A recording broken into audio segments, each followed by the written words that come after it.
please welcome the incredibly talented, my favorite Substacker, Sara Petersen. Thank you so much for having me. So I don't even know how I discovered you, but it was definitely Substack. Okay. And then and you're such a great writer. Oh, thanks. And I was like, wow, she's saying stuff that other people shouldn't be saying. Um, she's speaking my thoughts in words that I fully understand. Am I going to hold up the book? And she has this incredible book Yay. called Momfluenced, of which I've been reading and sifting and going back and forth. And I just love how you bring so much important, I guess, messages to light about what it means to be a momfluencer. Thank you so So much. all the way from the other side of the continent. I don't know, the country. I'm in Canada. She's in the US. But I'd love to know quickly, what do you do and who do you do it for? So I'm a writer. I have a Substack. You mentioned that. My book just came out, and I've been freelance writing content, content about motherhood and feminism for several years. And I didn't start writing professionally until after having kids. Before that, I was like in between a million different careers. So, yeah, I really started writing as a way to process my complicated feelings about motherhood and about the status of mothers in American culture. Yeah, I mean, so you're saying that your kids gave you this inspiration to write. Or the onset of motherhood, not necessarily like them or like their individuality, but more how I was feeling inhabiting the role of mother. So they were great content for you. Yeah, not again, it But wasn't like in really the them. essence of like you becoming a mother now, it's like you have a lot to talk about. Yes. And it was all it was very me centric, is what I mean. Like, I wasn't necessarily writing about, you know, I don't know, like struggles with baby weaning, or like it was about like feeling really ragey and feeling really depressed and feeling really unfulfilled. And so it had way less to do with them and more to do with me trying to figure out who I was as a mother. So beautiful. I mean, really probably was not a beautiful time, but I get it. Yeah. And I'm still ragey and my kids are 10 years old. Is this normal? Yeah. I mean, yes. No, I'm 100% still ragey. And yes, I'm ragey about the little things in my day to day life, but I'm also like, there's a deep undercurrent of rage at the systemic issues facing many mothers, particularly in the US, that sort of, informs everything.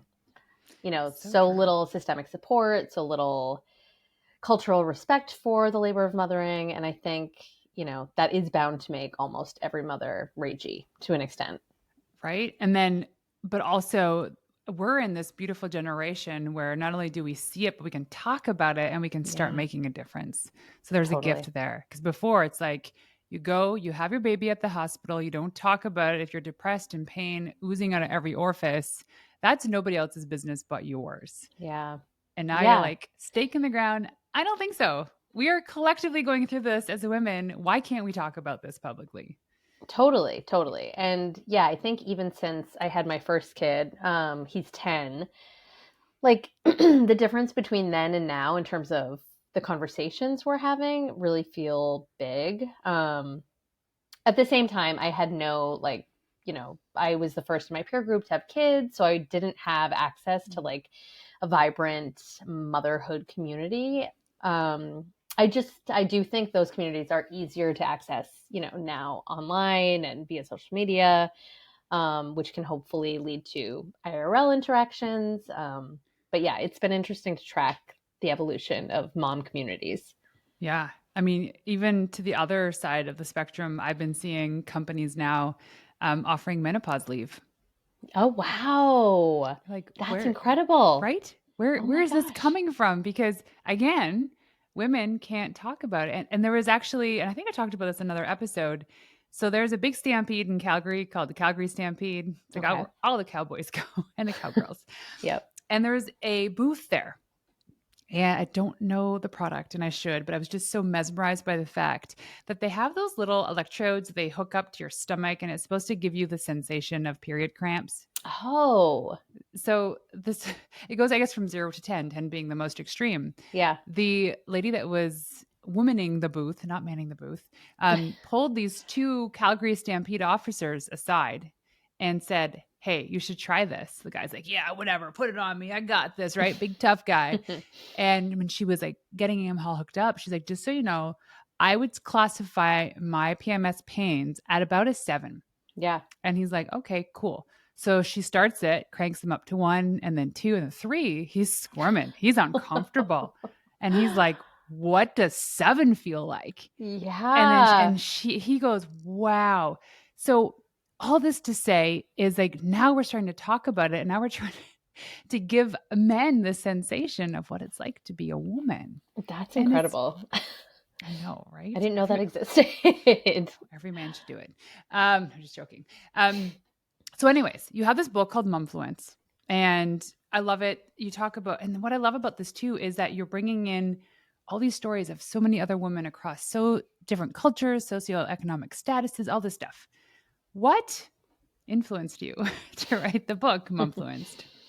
Really my own interaction with Momfluencer content. I, I kind of, no, I absolutely do regret missing the first wave of quote unquote mommy bloggers like Heather Armstrong, of Deuce. She was like, she's been credited as being the first quote unquote mommy blogger. And, in the early aughts, she and women like her really revolutionized talking about the more challenging aspects of motherhood, maternal mental health struggles, and created these really vibrant, flourishing communities for women to talk about, things that had been taboo before.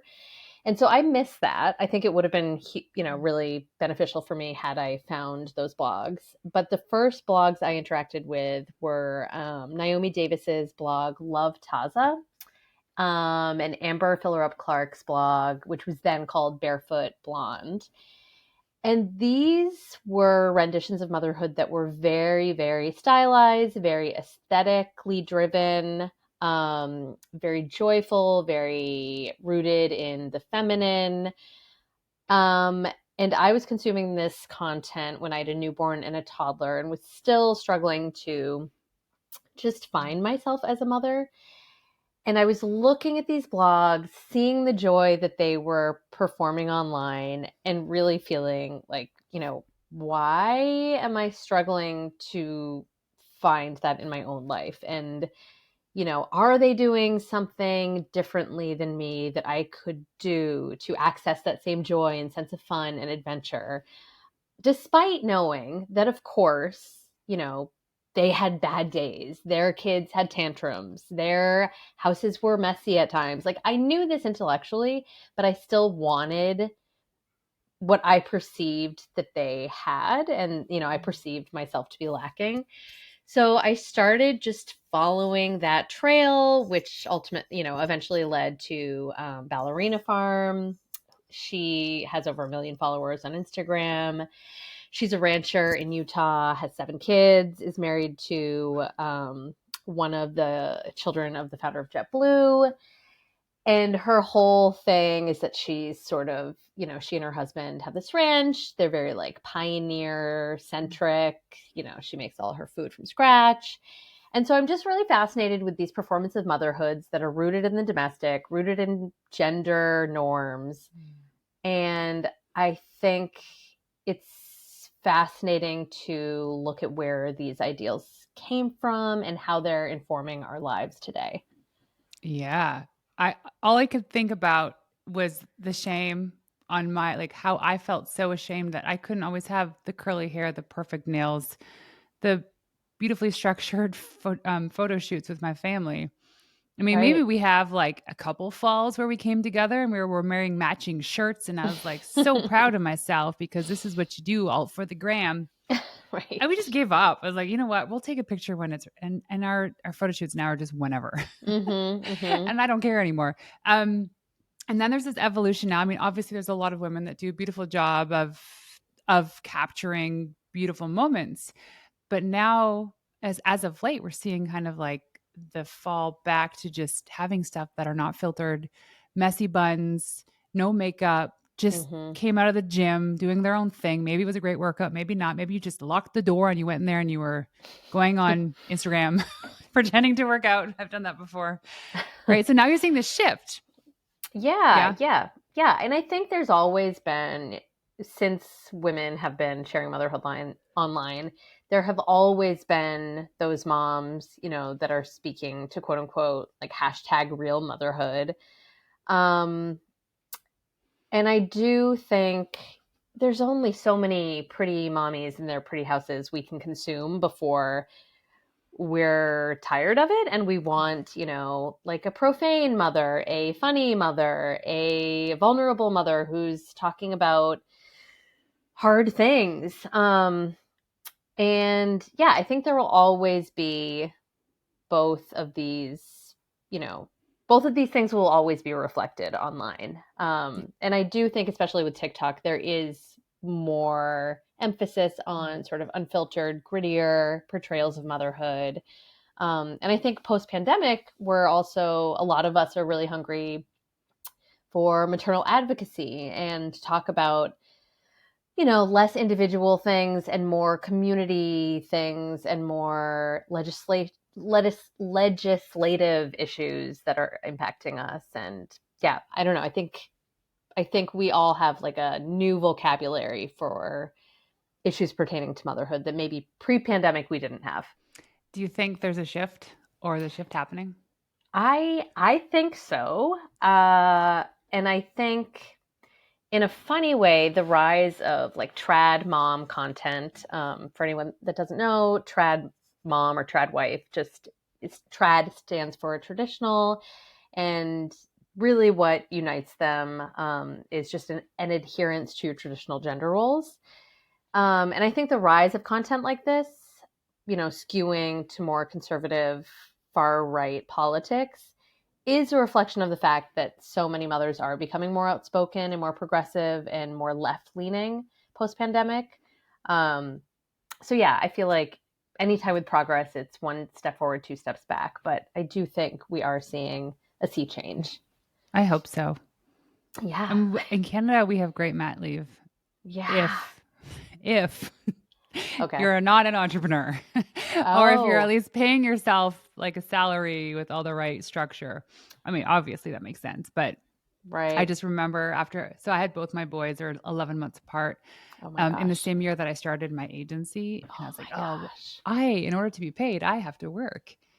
Right. Yeah. And so I didn't want to be the one that was showing up for work the day after my son was born.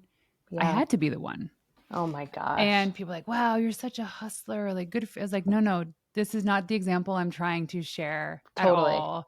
And back in the day, it was like, it was applauded, it was glorified. Yeah. And because I was getting that positive attention, I may have fit into it. I know I Mm-hmm. fit into it. Mm-hmm. And nowadays, I'm like, don't do what I do.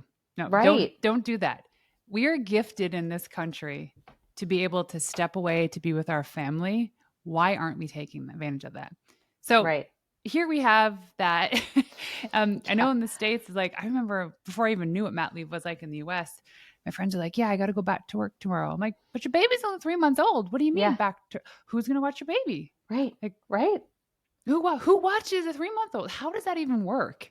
Yeah. I mean, it doesn't work. And even like, you were saying you are gifted this time. Like, even that, I don't think it's a gift. I think we all deserve it. It should be a human right. You know It's what I true. mean? Like, Totally. like I think it's so wonderful that you have access to that, but I really do think it is a humane thing that all people who have children should have access to, and Yeah. it 100% does not work in the U.S. Yeah, it's bad. It's bad, bad, bad. And it needs to be completely. Our care infrastructure is non-existent, and everything depends on care work. Everything, including capitalism. And if we don't, you know, completely upend this very, very broken system, um, it's just going to continue to be miserable for caregivers and mothers. Who's doing it right? I mean, I feel like, everybody always points to Scandinavian countries, but there are so many countries across the world that are doing if not a perfect job, at least a humane job and a decent job. The fact that the US has no federally mandated paid family leave is just, it's unconscionable. It's just like boggles my mind. It's yeah, it's absolutely ludicrous. It's heartbreaking. Yeah. And, And and the thing about that too is like, so there's this book that I love. It's called The Importance of Being Little. Have you read this book? no. Oh my, it's like my favorite parenting book. It's not even a parenting book, but maybe it is.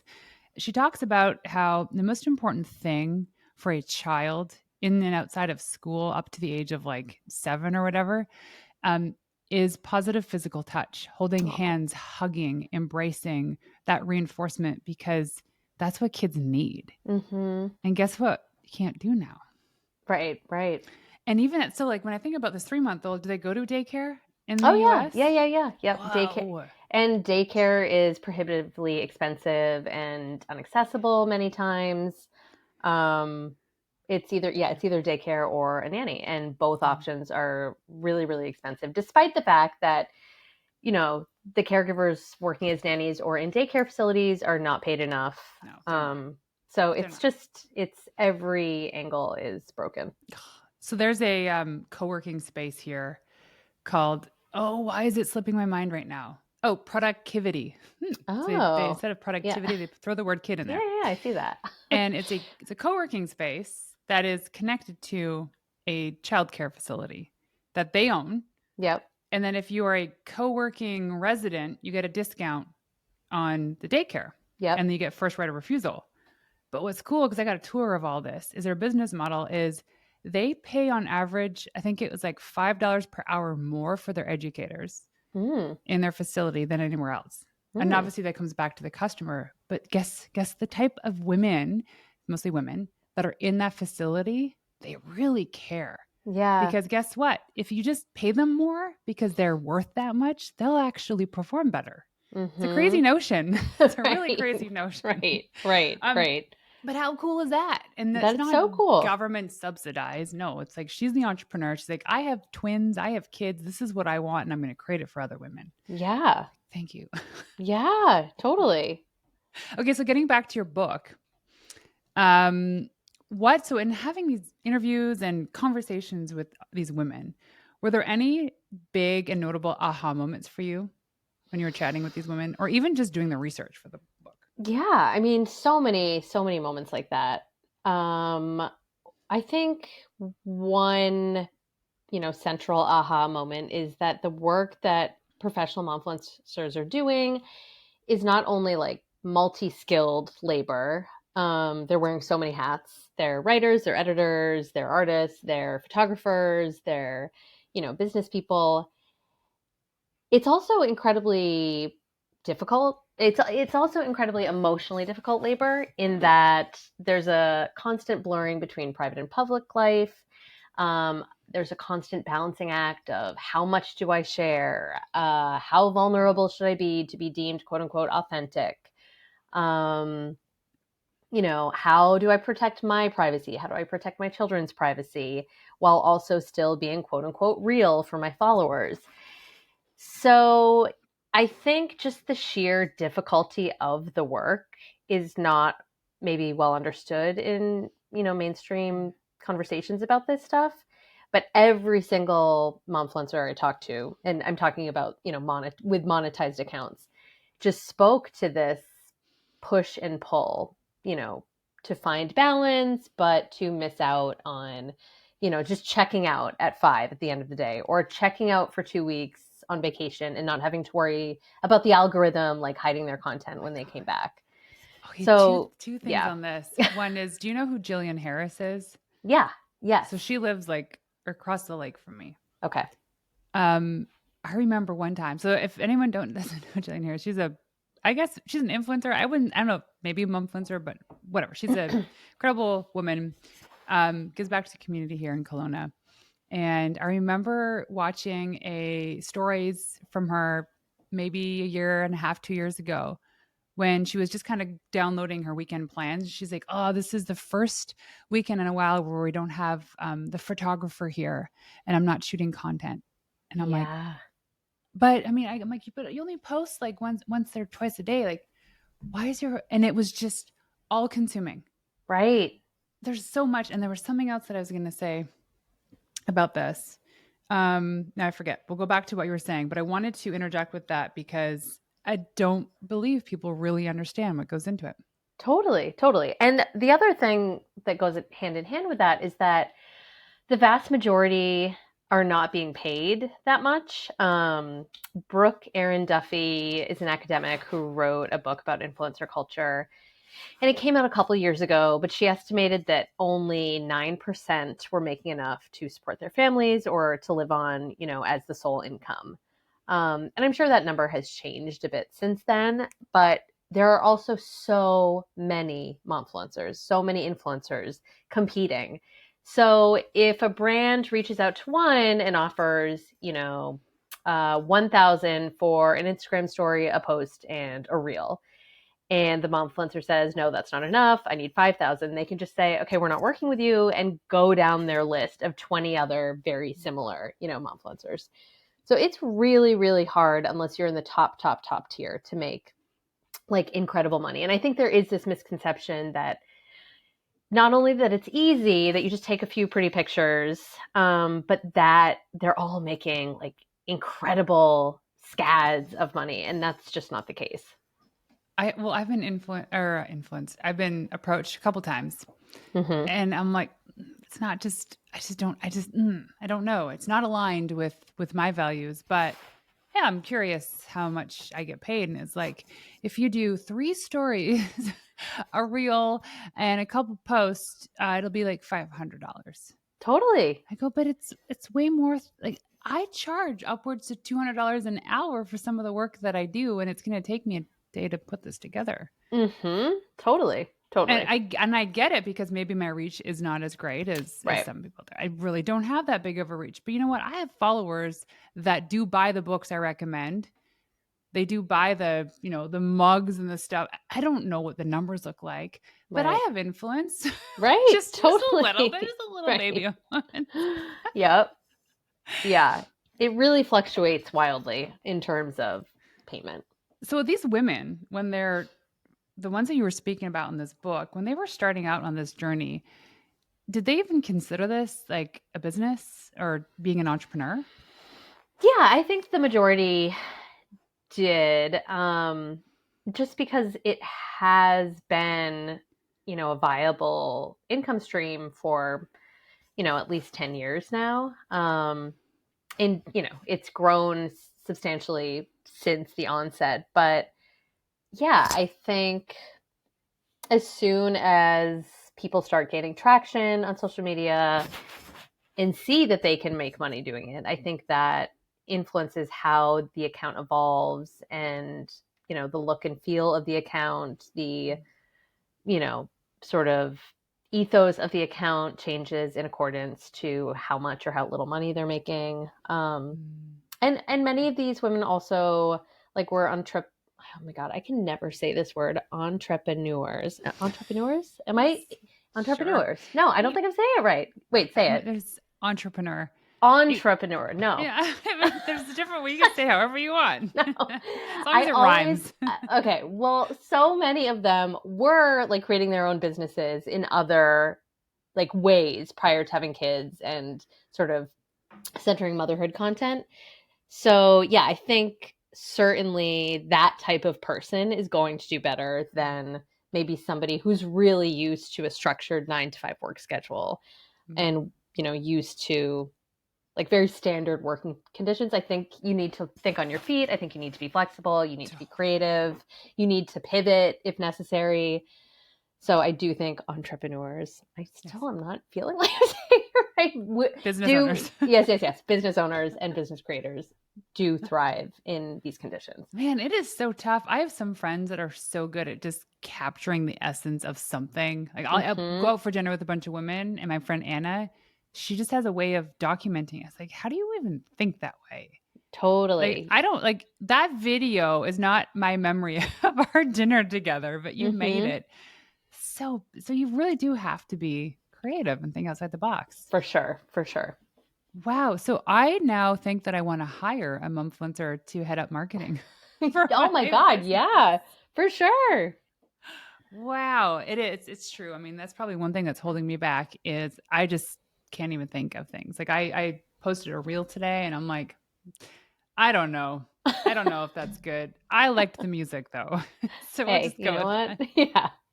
Yeah. Okay. So maybe this already exists, but I didn't see it. Is why isn't there a dadfluenced book? Largely because fatherhood is not upheld as the pinnacle of manhood, the way motherhood is. Certainly in American culture, motherhood is held up on this pedestal as being sort of every woman's destiny. It's upheld as a labor of love. It's very much seen as like a biological imperative. And this cultural construction of motherhood, was deliberately fashioned to uphold capitalism and uphold patriarchy. Mhm.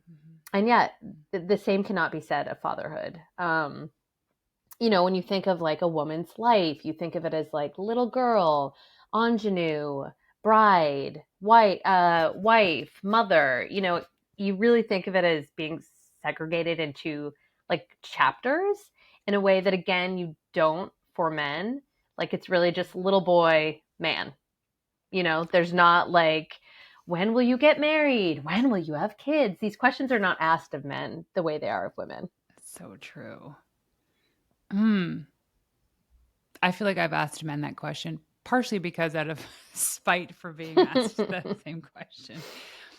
So, okay, but do you see it at all? I Oh, see sure. some There like, are there are dadfluencers. yeah, It's just not a multi-billion-dollar industry the way momfluencer culture is. right. Do you think other dads follow these dadfluencers the same way moms follow momfluencers?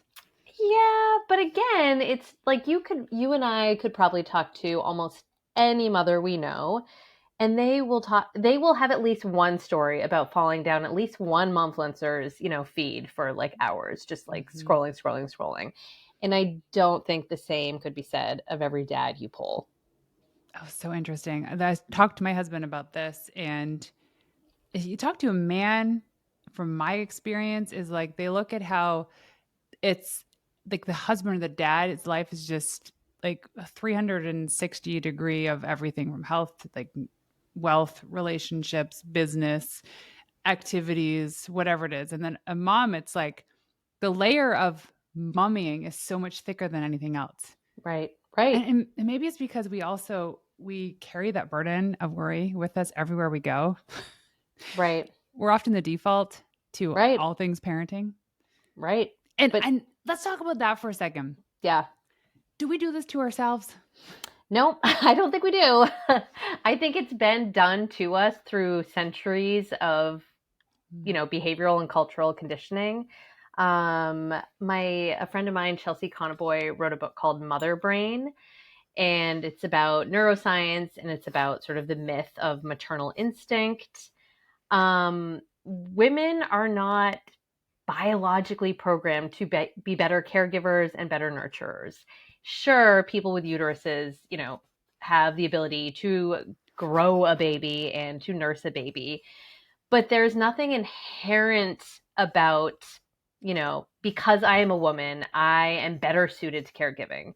It's really how we are raising and gendering kids that, creates these conditions to assume that the mom should be the default parent in all things. Her number should be the first one on, emergency contact, and she should be the one we ask for, recipes, and she should have, she should Mm. kiss the kid's boo boo or whatever. All of these things, have been culturally conditioned, not biologically. So, yeah, Yeah. I don't think we're doing it to ourselves. I think it has very much been done to us. So then it's up to us to break that cycle. Yeah, I mean, yeah, I think so. I think the noisier we are about how this isn't working, this is, Mm. unequitable, and it's burning us all out, I think the better Totally. chances we have of, restructuring these systems. Oh, okay. So maybe what are some things that, especially women, people that identify as women, mothers, what can we do to help stop that? Like even just like daily occurrences. What is something that most women you see doing Hmm. that we can just be like, it's not just on me? Totally. I mean, even the little, like, emergency contact, you can Mm. write on school forms. Like, dad can be the first call or the first email. You can have conversations about, like, which activities are you going to own? And by own, I mean like sign the kid up for soccer, buy the cleats, sign up to bring snacks, like, all of the little things that go with activity. You can have conversations with your partner about, like, which activities are you going to own? Which am I going to own? I'm also really thinking about Eve Rodsky's work.